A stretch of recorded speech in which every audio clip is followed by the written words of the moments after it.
यात्री कृपया ध्यान दें गाड़ी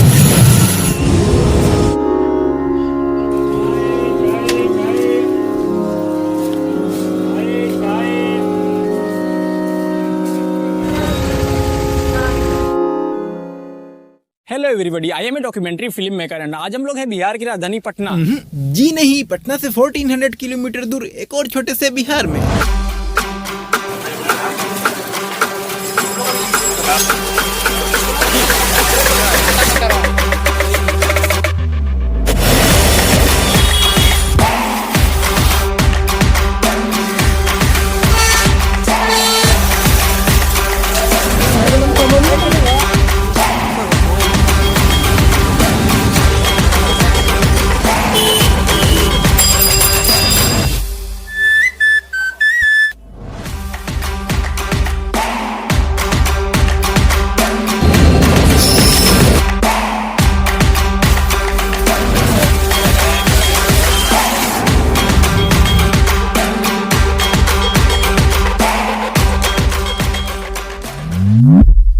दोस्तों, जैसा कि हम शुरू से सुनते आ रहे हैं कि India is a diverse country, यहाँ पे different types of communities, cultures and अलग अलग तरह के भाषाएं बोलने वाले लोग रहते हैं। एंड अभी हम लोग हैं नॉर्थ ईस्टर्न स्टेट असम में बसे वैसे ही एक डाइवर्स शहर में, जिसे जियोग्राफिकली देखा जाए तो ये gateway of north east Guwahati से लगभग 500 किलोमीटर दूर ईस्ट में स्थित है, जो ऑफिशियली तिनसुकिया शहर के नाम से प्रचलित है। एंड इंटरेस्टिंगली बताओ तो दोस्तों, इस शहर से हमारा काफी पुराना रिश्ता रहा है, बट वो कैसे, चलिए इस वीडियो में आपको आगे एक्सप्लेन करेंगे। तो रेलवे स्टेशन से निकलने के बाद हमारा एम था पूरे शहर को एक ही दिन में कवर करना, बट ऐसा हुआ नहीं। बिकॉज सिनेमैटिक शूट्स करना हमें ये जितना आसान लगता है, एक्चुअल में ये उतना आसान होता नहीं। अगर आपको फिल्म मेकिंग का हल्का भी नॉलेज होगा तो आपको पता होगा कि एक ही जगह पे डिफरेंट एंगल से multiple takes and multiple shots लेने में काफी ज्यादा टाइम कंज्यूम होता है। So we have decided to explore the whole city in just 2 to 3 days, जिसे हम इस सिंगल वीडियो में कवर कर सके। सो मिनी बिहार को एक्सप्लोर करने के लिए हम निकल पड़े इस शहर की ओर। अब इस शहर को मैं मिनी बिहार ऐसा क्यों कह रहा हूँ, इस सवाल के जवाब का अंदाजा तो आपको लग गया होगा। और ऐसा सिर्फ मैं नहीं कह रहा, इवन यहाँ पे रहने वाले लोग भी इस शहर को मिनी बिहार कहते हैं। बट क्यों, इस सवाल का जवाब तो आपको वीडियो देखने के बाद ही मिलेगा। So let's begin and enjoy the documentary of mini Bihar. तो असम के बड़े शहरों में से एक है यह तिनसुकिया शहर, जिसकी आबादी कुल 1.5 से 2 लाख के आसपास है। एंड इस 1.5 से 2 लाख की आबादी वाले शहर में थोड़ी देर घूमने के बाद यहाँ पे आपको सबसे पहले एक ही चीज दिखेगी, और वो है यहाँ की डाइवर्सिटी। जी हाँ, डाइवर्सिटी। और ऐसा सिर्फ तिनसुकिया में ही नहीं, इंडिया में से कई सारे डाइवर्स शहर हैं जहाँ पे different types of communities, cultures and अलग अलग तरह के भाषाएं बोलने वाले लोग रहते हैं। जिन शहरों में तिनसुकिया भी एक वैसे ही डाइवर्स शहरों में से है, जहाँ कई वर्षों से different types of communities, cultures and अलग अलग तरह के भाषाएं बोलने वाले लोग रह रहे हैं, जिसमें mainly thousands of UP and Bihar से आए हुए फैमिलीज यहाँ वर्षों से रह रहे हैं। तो शहर के कई गली मोहल्लों में घूमने के बाद हम निकल पड़े लोगों से पूछने उनके यहाँ आने की कहानी उन्हीं की जुबानी, जिसमें शाम के समय हम पहुंचे ये छोटी सी दुकान लगाए हुए ये पकौड़े वाले अंकल के पास, जहाँ दिखे हमें ये चच्चा, जो कहना तो बहुत कुछ चाहते थे मगर लोगों की शोर की वजह से ये कुछ ज्यादा कह नहीं पाए। यहाँ में हमारा 28 साल हो गया। आपके फैमिली आए थे या फिर आप आए थे बिहार? हम तो पहले हम ही आए थे, अभी फैमिली आया है। यहाँ पे लगभग कितने फैमिली होंगे यहाँ पे? बहुत हम लोग खानदान बहुत है। अरे तो हटा ना भैया। और बस इतने में ही हो गई शुरुआत आपसी बहस की। एंड यहाँ पे दोस्तों मैं आपको एक चीज बता दूं कि यूपी एंड बिहार से आए हुए लोग सिर्फ शहर में ही नहीं बल्कि पूरे डिस्ट्रिक्ट में फैले हुए हैं, जिस डिस्ट्रिक्ट की टोटल पॉपुलेशन अराउंड 15 लाख के आसपास है। एंड वैसे तो असम का सबसे बड़ा शहर गुवाहाटी है, हालांकि इस डिस्ट्रिक्ट में लार्ज स्केल में चल रहे commercial, industrial and economic activities की वजह से 30 किलोमीटर स्क्वायर में फैले इस शहर को बिजनेस कैपिटल ऑफ असम भी कहा जाता है। जी हाँ, तिनसुकिया डिस्ट्रिक्ट में चल रहे लार्ज स्केल में commercial, industrial and economic activities की वजह से यह एक असम का प्रोमिनेंट सेंटर बन चुका है। एंड इसी वजह से इस शहर को आज के समय में कमर्शियल हब ऑफ असम भी कहा जाता है। दोस्तों, यहाँ पे मैं आपको एक इंटरेस्टिंग चीज बता दूं कि इस शहर में सिर्फ यूपी एंड बिहार से आए हुए लोग ही नहीं बल्कि कई सारे डिफरेंट स्टेट्स के लोग भी बसे हुए हैं। जी हाँ, यूपी एंड बिहार के साथ बंगाल, उड़ीसा, पंजाब, हरियाणा एंड राजस्थान से माइग्रेट किए हुए लोग भी शामिल है।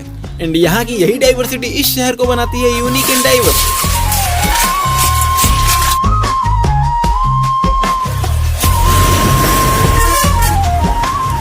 बट सवाल यहाँ पर यह आता है कि आखिर क्यों thousands of families UP, Bihar and different state से आकर यहाँ बस गए। तो इस सवाल का जवाब काफी सिंपल है, जिसे अगर कुछ शब्दों में बयां किया जाए तो वो है पॉवर्टी, अनएम्प्लॉयमेंट एंड बिजनेसेस। जी हाँ, उस समय की गरीबी, बढ़ती इन्फ्लेशन रेट, बेरोजगारी एंड बिजनेसेस की तलाश में थाउजेंड्स ऑफ फैमिलीज डिफरेंट जगह से माइग्रेट कर गए, जिन स्टेट्स में बिहार एक प्रोमिनेंट स्टेट रहा है। दोस्तों, ट्रेन से याद आया एंड आपको यह बता दूं कि तिनसुकिया जंक्शन असम का सबसे बड़ा रेलवे जंक्शन में से एक है, जो इस शहर को कई इंपॉर्टेंट रूट्स से कनेक्ट करता है। एंड जैसा कि मैंने आपको वीडियो के स्टार्टिंग में कहा कि हमारा भी इस शहर से काफी पुराना रिश्ता रहा है, तो दोस्तों मैं आपको बताता चलूं कि I born in a Bihari family and we are also from Bihar. And हमारी फैमिलीज भी उन thousands of UP and Bihar से आए हुए फैमिलीज में से एक थी, जो रोजगार एंड अपने व्यवसाय की तलाश में यहाँ आ बसी, जिसमें मेरे पिताजी के पिताजी यानी मेरे दादाजी हमारी फैमिली में असम आने वाले सबसे पहले व्यक्ति थे, जो साल 1980 में रोजगार की उम्मीद लेकर निकल पड़े इस शहर की ओर, जिस वजह से हमारा भी बिहार से असम एंड असम से बिहार आना जाना लगा रहा। एंड अगर हम हमारी बात करें तो एट प्रेजेंट अभी हम इसी शहर में रह रहे हैं।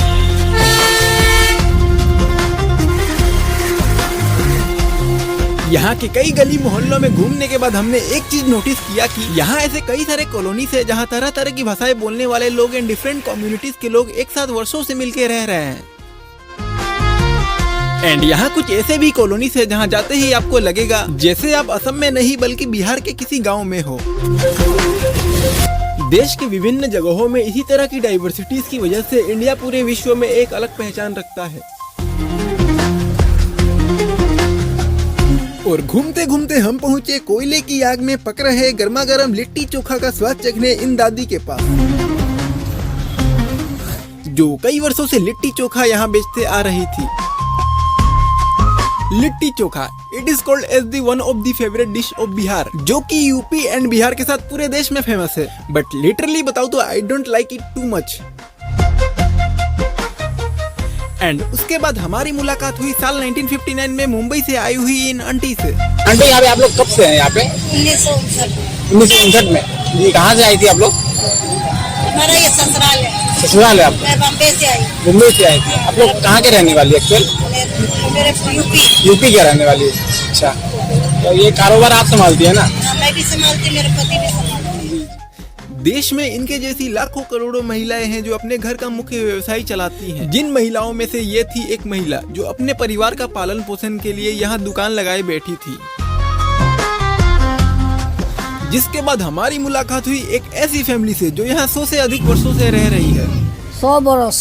कौन सा जिला से आए थे? बलिया जिला से। बलिया जिला। हाँ, सुरमनपुर से। आपके दादाजी के बाद आप लोग फैमिली यहीं रह रही है ना? हाँ, यहीं पे है। हमारा ससुर जी भी रहा, हमारा पिताजी। अच्छा। उसका बाद में हमारा पति रहा, उसका बाद में हमारा लड़का हुआ, लड़का के बाद में हमारा पोता है।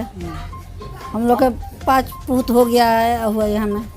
और आप लोग मतलब शुरू से मतलब यही काम कर रही है ना? हाँ, शुरू से यही काम है, माटिया के काम है। अच्छा। हाँ, हम लोग का तो जगह नहीं है लेकिन फिर भी आदमी कर रहा है। हाँ। नहीं करेगा तो हम लोग के कहाँ से मिलेगा खाना वाना। कोई आता है तो बोलता है आप लोग के चल जाता है, अरे कैसे चलाता है हम लोग जानता है ना। पहले से तो सब कुछ महंगाई हो गया, अभी तो आदमी बोलना नहीं सकेगा। पहले का ज़माना रहा कि हम लोग जब हम आसाम में आया हुआ है उस समय में हम 2 रुपये किलो का दूध खाया है। महंगाई सब चीज। हाँ, अभी 50 रुपया 70 रुपया दूध हो गया है। बना रहे आप इसको क्या बोलते हैं? ये बड़ा चरमुखा सखी है। दीपक ना? दीपक, बड़ा बड़ा दिया हो गया। यहाँ ऐसी कई सारी फैमिलीज हमें मिली जो वर्षों से अपना वंशानुगत पेशे को करते आ रही थी, जिनमें से ये थी मिट्टी का बर्तन एवं अन्य सामग्री बनाने वाली फैमिली जो वर्षों से यहाँ अपने वंशानुगत पेशे में लीन थी। So today is the day 3 and लगातार हम 3 दिनों से इस शहर में घूम रहे हैं एंड हमने शहर के काफी जगहों को एक्सप्लोर किया एंड जितना हो सके उतना शहर को कवर करने की कोशिश की। बट अनफॉर्चुनेटली कुछ मोमेंट्स ऐसे थे जिन्हें हम अपने कैमरे में कैप्चर नहीं कर पाए। एंड यहाँ पे आपको एक चीज बता दूं कि इस वीडियो में कुछ क्लिप्स ऐसे भी हैं जो शूट खत्म होने के कई दिनों बाद शूट किए गए हैं, बिकॉज इन कुछ क्लिप्स के बिना हमारी डॉक्यूमेंट्री अधूरी रह जाती है। तिनसुकिया, जहाँ हर भाषा, हर स्वाद, हर रिवाज की अपनी एक अलग पहचान है। And now we are at the biggest market place of Tinsukia, जो इस शहर के बीचों बीच उपस्थित है। तो शाम की शुरुआत हुई गर्मा गर्म तेल में छन रहे देश की मनपसंद मिठाई यानी जलेबी के जायके से, जो चाशनी से लिप्त थी। और रही बात जलेबी के जायके की, तो इसका अंदाजा आप जलेबी वाले भैया की चेहरे की मुस्कुराहट से लगा सकते हैं, जो उनके चेहरे की मुस्कान साफ साफ बयां कर रही थी। एंड हमारी मुलाकात होती है एक ऐसे व्यक्ति से जो हमसे काफी दिनों से परिचित थे, जो हमारे साथ निकल पड़े इस शहर के मेले में।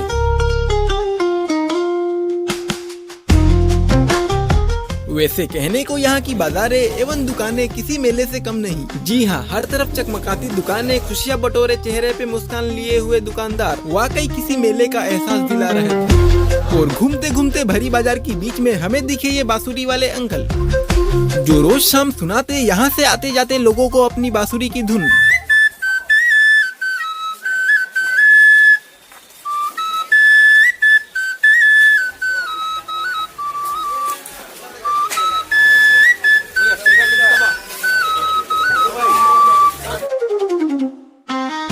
तो बाजार के अलग अलग गलियों में चक्कर लगाने के बाद घूमते घूमते हम पहुंचे यहाँ के सबसे प्रचलित पान वाले अंकल के पास,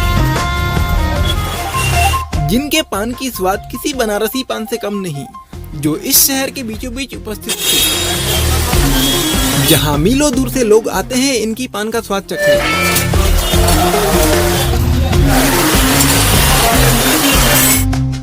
एंड अब बारी थी शाम की गर्मा गर्म चाय, जिसके बिना यहाँ की शाम अधूरी है। तो शाम की गर्मा गर्म चाय का लुत्फ उठाने हम पहुंच गए शहर की इस गली में।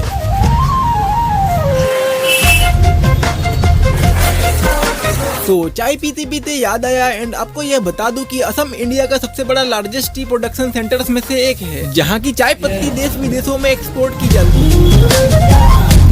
एंड शहर में हमने कई डिफरेंट वेराइटीज के फूड आइटम्स एंड रेस्टोरेंट्स देखे, जिसमें बिरयानी से लेकर बड़ा पाव तक different types of north Indian, south Indian and north eastern states के फूड आइटम्स शामिल थे।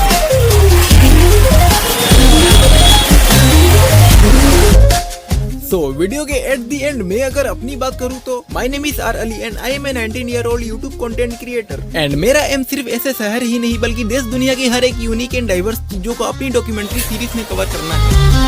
एंड हमारा प्रयास आने वाली हर एक स्पेशल डॉक्यूमेंट्रीज को सिनेमैटिक फॉर्म में दिखाना है। तो वीडियो अगर अच्छी लगी तो वीडियो को लाइक कर सकते हैं, एंड अगर आप भी हमारी आने वाली सिनेमैटिक डॉक्यूमेंट्री सीरीज को देखना चाहते हैं तो चैनल को सब्सक्राइब कर सकते हैं। तो मिलते हैं किसी नेक्स्ट वीडियो में, देखते रहिए अनसीन सीन्स, बने रहिए हमारे साथ। Thanks for watching.